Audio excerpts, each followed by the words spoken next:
Okay, so the U.S. Supreme Court, by a 5-4 vote, typical vote, said that you can purge, Ohio, your voting rolls of people who hadn't voted for 4 years. And of course, it's going to trigger this fight over voter fraud and getting your ballots and, getting off your butt and going to get an ID card, which people complain about too. So what say you, Cornel X? I would say this. Many of our people in this country fought, bled, and died for us to have the right to vote. Yep.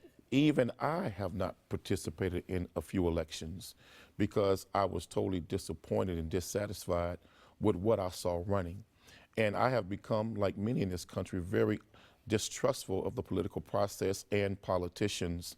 We have some politicians that truly want to help America become a great nation, and they're sincere. But we have far too many politicians who see the people as servants of them, and they should be servants of the people. Okay, so I put this in my whining category, especially the voter ID laws, which is what people are sort of attaching this to.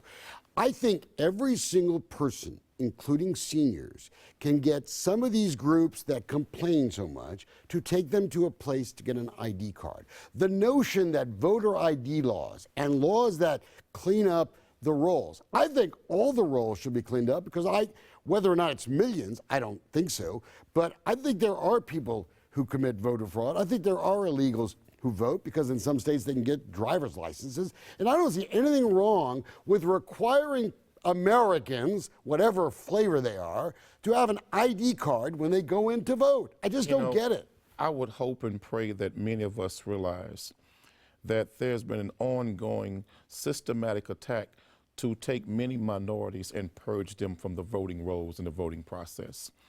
It's going to be easy for them to do that if we are not actively involved in the political process and we're not voting. The only way the Supreme Court decision can ill affect black people and minorities and women in particular is if we're not getting out to vote. So now the warning has been given to us. The call from the highest mountain Supreme Court have told us now, you better get out and vote or we're going to take the right from you to vote. So now we all know what needs to be done. We must vote and we must get involved in the political process because if we don't, we're only hurting ourselves. And let me say this to all of us.